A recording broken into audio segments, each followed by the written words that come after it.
Hello friends, welcome to my channel Anjali Singh आसान है। ये मेरा थर्ड वीडियो है बीआरएस के टॉपिक पे। और हाँ, ये वीडियो मैं काफ़ी दिनों के बाद अपलोड कर रही हूँ क्योंकि मेरी तबीयत बहुत ज़्यादा ख़राब हो गई थी। I was almost bed ridden. तो नाउ मैं रिकवर कर गई हूँ एंड अब से वही हमारा रेगुलर इंटरवल में वीडियो आती रहेंगी। So don't miss and stay tune for learning accountancy with me. Okay, so without wasting a time, let's get started.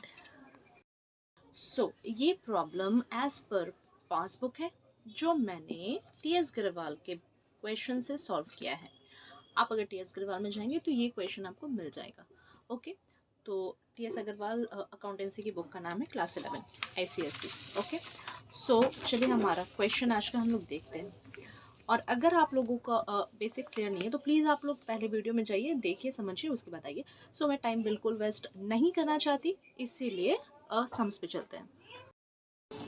Our question is here, ये हमारा क्वेश्चन है। चलिए पढ़ते हैं। On 31st March 2021, passbook of a trader showed a credit balance. Passbook में credit balance, मैंने बताया है मॉडर्न रूल क्या होता है, एसेट, डेबिट, लायबिलिटी, क्रेडिट। तो ये पासबुक है, ये passbook on behalf of our account, हम लोग के अकाउंट के लिए ये पासबुक दिया जाता है। मतलब इसमें जितना भी अमाउंट है पासबुक में, वो अमाउंट हम लोग का है, बिजनेस का है, वो बैंक वाले का नहीं है। बैंक के लिए ये क्या होगा, लायबिलिटी होगा, इसीलिए क्रेडिट बैलेंस बोला है। ठीक है, credit balance of ₹16,520 whereas the cash book showed a debit balance of ₹15,200. The reason for the differences were given below. ठीक है, अब क्या क्या रीज़न हो सकता है ये डिफरेंसेस का, वो आइए देखते हैं। तो पहला रीज़न क्या है, cheque issue to Rohan for ₹6,000 and to Daniel for ₹3,840 were not presented for payment. Okay, तो हम लोग क्या करेंगे, असाइन हम लोग कैसे इसको कर सकते हैं। तो मैंने बताया था अपने सेकंड क्लास में, या तो फिंगर से हम लोग कर सकते हैं कि लाइक ये हमारा कैश बुक, इसको हम लोग मान सकते हैं, इसको पासबुक मान सकते हैं। अकॉर्डिंगली जो दिया रहेगा उसको हम लोग अप एंड डाउन करके हम लोग इसको कैलकुलेट कर सकते हैं। या पाम में हम लोग यहाँ पे कैश बुक लिख सकते हैं, यहाँ पासबुक लिख सकते हैं, और इसको अप एंड डाउन करके कर सकते हैं, या फिर इरेजर और शार्पनर। ओके, तो हम लोगों ने लेफ़्ट साइड को कैश बुक माना है और राइट साइड को पासबुक माना है। तो हमारा पहला क्वेश्चन क्या है, आइए देखते हैं। देखिए, check issued but not presented for payment. तो ये हमारा बिजनेस कैश बुक है, ये बैंक। ठीक है, अब क्या हुआ यहाँ पे, हम लोगों ने इशू कर दिया है, चेक इशू हो गया। तो जैसे ही इशू हुआ होगा, ठीक है, जैसे ही बिजनेस से कैश इशू हुआ है, चेक इशू हुआ है, तो उसका बैलेंस क्या किए होंगे हम लोग, इसको क्या किए होंगे, डेबिट। ओके, इसको क्या किए होंगे हम लोग, डेबिट। ठीक है, लेकिन बैंक में अभी तक प्रेजेंट नहीं हुआ, वो बैंक में दिया नहीं जा कर के चेक। और वैसे भी चेक क्लियर होने में जब हम लोग चेक को जमा करवाते हैं 2 से 3 दिन लगता है। ठीक है, तो चेक हम लोग ने इशू किया है, तो चेक जब इशू किया तो चेक का जो बैलेंस है वो कम हो जाएगा, हमारे बिजनेस का जो बैलेंस है वो क्या हो जाएगा, कम हो जाएगा। लेकिन पासबुक तो वैसे ही है, ठीक है, इसका बैलेंस कमा नहीं है। तो अभी हम लोग को क्या करना है, पिछले क्लास में हम लोगों ने क्या किया था, कैश बुक को हम लोग अप एंड डाउन कर रहे थे, बट इस बार हम लोग को क्या करना है, पासबुक। ठीक है, तो ये हमारा बैलेंस क्या हो गया, कम हो गया है कैश बुक, तो हम लोग को पासबुक भी क्या करना होगा, कम करना होगा। ठीक है, तो हम लोग क्या करेंगे, माइनस। देखिए मैंने रफ वर्क करके रखा है, ये माइनस का साइन है, यहाँ पे नंबर 1 दे के रखा है। ये क्या होगा ना, एग्जाम के समय आसानी होगा। पहले आप लोग यहाँ पे ऐसे कर लेंगे, फिर डायरेक्टली कॉपी में उसको लिख के रिकॉर्ड कर देना है और कैलकुलेट कर लेना है। ठीक है, okay. Second is bank charge ₹350 for bank charges. ठीक है, तो बैंक चार्जेस हुआ है। अब ये हमारा कैश बुक है, ये हमारा पासबुक है। अब बैंक ने क्या किया, चार्जेस किया, मतलब इसका जो बैलेंस है वो कम हो गया। ठीक है, कम हो गया बैंक का बैलेंस। अब कैश को पता नहीं है, कैश बुक को हम लोग को पता नहीं है, हम लोग को कब पता चलेगा, अभी तो मैसेज आते हैं, पहले मैसेज का कोई ऑप्शंस नहीं रहता था। जब हम लोग स्टेटमेंट देखते थे तभी पता चलता था कि बैंक में क्या हो रहा है, नहीं हो रहा है, बैंक स्टेटमेंट से पता चलता था। तो सपोज़ करते हैं कि हमने जब बैंक स्टेटमेंट देखा होगा तब हम लोग को पता चला होगा कि हम लोगों का बैंक से कुछ पैसा कटा है, वो बैंक चार्जेस के लिए। बैंक बहुत सारे हम लोग को सर्विसेज प्रोवाइड करते हैं, उसके लिए हम लोग को क्या करते हैं, उन लोग हम लोगों से चार्ज करते हैं। ठीक है, तो बैंक ने क्या किया, डेबिट किया। ठीक है, आप लोग देख सक रहे हैं यहाँ पे बैंक ने क्या किया, बैंक चार्जेस को डेबिट किया। तो ये बैंक का बैलेंस क्या हो गया, कम हो गया। लेकिन कैश बुक तो हमारा वैसा ही है, कैश में कोई चेंजेस नहीं हुआ। तो अभी हम लोग को क्या करना है, ये पासबुक को हम लोग को ऐड करना होगा। ठीक है, दोनों को समान करने के लिए, इक्वल करने के लिए। ठीक है, तो आइए यहाँ पे हम लोगों ने लिख लिया है पहले से ही, नंबर 2 में ऐड करना है। ठीक है, मैं समझा पा रही हूँ ना आप लोगों को? Yes. Okay, number 3 is Nitesh directly deposited rupees 8,160 into the bank account of the trader which was not entered in the cash book. ठीक है, नितेश ने क्या किया है, उसने डायरेक्टली डिपॉजिट कर दिया बैंक अकाउंट पे। ठीक है,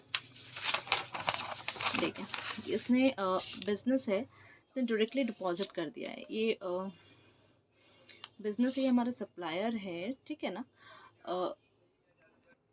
नितेश ने हम लोगों से कुछ गुड्स खरीदा होगा। ठीक है, क्रेडिट में। ठीक है, बिजनेस से गुड्स जा रहे हैं सप्लायर के पास, सॉरी हमारे डेटर के पास। ठीक है, तो उसने क्या किया, पैसा हम लोग को नहीं दे करके डायरेक्ट बैंक में डिपॉजिट कर दिया, डायरेक्टली डिपॉजिट इनटू बैंक। अब क्या हुआ है, बैंक में जब डिपॉजिट हो गया तो ये हमारा पासबुक है और ये हमारा क्या है, कैश बुक।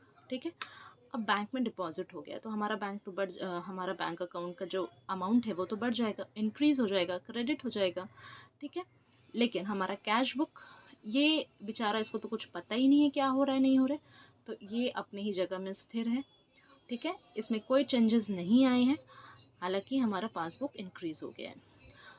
तो हम लोग क्या करेंगे, हम लोग को कैश बुक को देखते हुए इसको क्या करना पड़ेगा, डाउन, इन लोग दोनों को मिलाने के लिए। ठीक है, दोनों को करेक्ट करने के लिए क्या करना पड़ेगा, नीचे।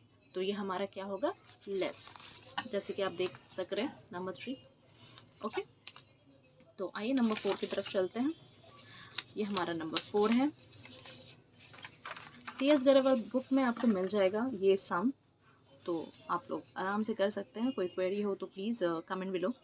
Okay, number 4 is 2 checks, one from Shyam for rupees 5,015 and another from Kailash for rupees 12,500 were collected by bank in the first week of April 2021, although they were banked on 25th March 2001. Okay, तो नितेश जो है वो क्या किया, उसने directly deposit कर दिया है इतना, एंड इतना amount, extremely sorry. Number 4 is 2 check, one from Shyam and another from Kailash were collected by bank in the first week of April. ठीक है, बैंक कब कलेक्ट किया, अप्रैल में, लेकिन कैश बुक में ऑलरेडी रिकॉर्डेड था हमारा मार्च में। इसका मतलब है कि कैश बुक में पहले से रिकॉर्ड कर दिया है कि चेक आ गया है। ठीक है, तो हमारा कैश बुक जो है वो इंक्रीज़ है, लेकिन पासबुक में हम लोग को कब पता चला है, मतलब पता नहीं चला है, मतलब कब कलेक्ट किया बैंक वालों ने, उन्होंने अप्रैल में कलेक्ट किया। ठीक है, तो क्या करना है, मतलब आप लोग ऐसे समझिए कि मतलब वही हो गया ना बात, कि हम लोगों को मिल गया डायरेक्टली, हम लोग को मिल गया बिज़नेस को, तो बिज़नेस ने अमाउंट क्या कर दिया, बढ़ा दिया अपना। लेकिन पासबुक में उन्होंने अभी तक कलेक्ट ही नहीं किया, मतलब जमा ही नहीं हुआ। ठीक है, बैंक में कलेक्ट, बैंक वाले ने, बैंकर्स ने कलेक्ट ही नहीं किया, तो वो अमाउंट अभी तक इंक्रीज़ नहीं किया है। तो हम लोग को क्या करना पड़ेगा, इंक्रीज़ करना होगा सिंपली। ठीक है, तो नंबर 4 में हम लोगों ने क्या कर दिया, देखें, इंक्रीज़ किया है। सो ये हमारा last transaction, interest allowed by bank. इसका मतलब क्या होता है, आइए जानते हैं। देखें, बैंक ने इंटरेस्ट दिया, अलाउड मतलब दिया, हम लोगों को मिला। ठीक है, तो क्या होगा, उसमें हमारा जो अमाउंट है बैंक का वो क्रेडिट होगा, बढ़ जाएगा, क्योंकि बैंक ने कुछ पैसे क्रेडिट कर दिए हमको, जो हम लोगों को पता नहीं है। ठीक है, तो बैंक हमारा क्या हो गया, इंक्रीज़ हो गया, और कैश बुक जो है वहीं का वहीं है। तो हम लोग को क्या करना पड़ेगा, ठीक है, पासबुक को नीचे करना पड़ेगा इन लोगों को मिलाने के लिए, ठीक है। तो ये मैंने कर रखा है यहाँ। नंबर 5 को लेस करना है। अच्छा, ये वाला जो है ये आप लोगों की सुविधा के लिए, मैंडेटरी नहीं, ये रफ वर्क है, कर लेने से इजी होगा और क्या, ठीक है। तो देखते हैं सम्स मैंने कैसे किया है। तो ये balance as per passbook, credit लिखे चाहे ना लिखे, नो इशू, ये अमाउंट हमने लिखा, ठीक है। फिर जो ऐड करने का था, देखिए नंबर 2 एंड नंबर 4 में जो ट्रांजैक्शन थे, bank charges debited by the bank 350, check deposited but not yet collected, ठीक है। इस तरह से श्याम का अमाउंट, कैलाश का अमाउंट देके इन दोनों को ऐड करके मैंने यहाँ लिखा है। फिर ये दोनों को ऐड करके मैंने यहाँ पे लिखा है। फिर इस दोनों को ऐड करके यहाँ पे लिखा है। आइए मैं दिखाती हूँ आप लोगों को। ये रहा हमारा कैल्सी, ओके। तो देखिए 350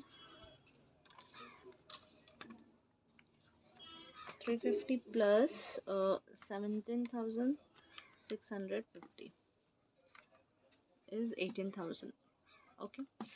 इस पे प्लस कर देंगे हम लोग 16,520, ये हमारा हो जाएगा 34,520, यहाँ पे है, सॉरी, हाँ, ठीक है। अब लेस क्या करना है, देखिए मैंने लेस का पहले ही अभी मैंने दिखाया कैसे मैंने रफ किया है। तो क्वेश्चन से डायरेक्टली आप इसको लिखिए, ठीक है। नंबर यहाँ पे देख लीजिए, नंबर 1। तो नंबर 1 में क्या था, cheque issued but not yet presented for payment, name is Roshan and Daniel, 6,384 is equal to this much, ठीक है। नंबर 3 है cheque directly deposited into the bank, amount is 8,160, and number 5th is interest allowed by the bank 450। इस तीनों को अगर add करेंगे हम लोग, देखिए 6,000 प्लस 3,840 9,840, ठीक है। इसको ऐड कर दिए, उसके बाद यहाँ पे 8160 फिर 450, इसको ऐड करके हमारा कितना आया 18,450। अब यहाँ देखिए 18,450 को हम लोगों ने ब्रैकेट में लिखा है, ब्रैकेट का साइन होता है माइनस का, ठीक है।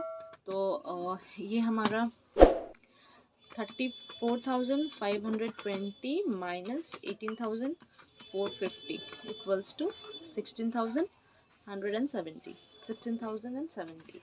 तो ये हमारा आ गया balance as per cash book debit इसलिए क्योंकि ये कैश का नेचर हमारा क्या होता है, डेबिट का होता है, एसेट है इसीलिए, ठीक है। ये पॉजिटिव बैलेंस है।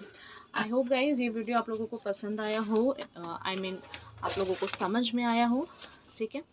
और भी इसी तरह के वीडियो को पाने के लिए और समझने के लिए अकाउंटेंसी, प्लीज़ आप लोग मेरे साथ बने रहें। Stay tuned till my next video, and till then keep learning, keep growing, keep revising, and stay tuned. Thanks for watching.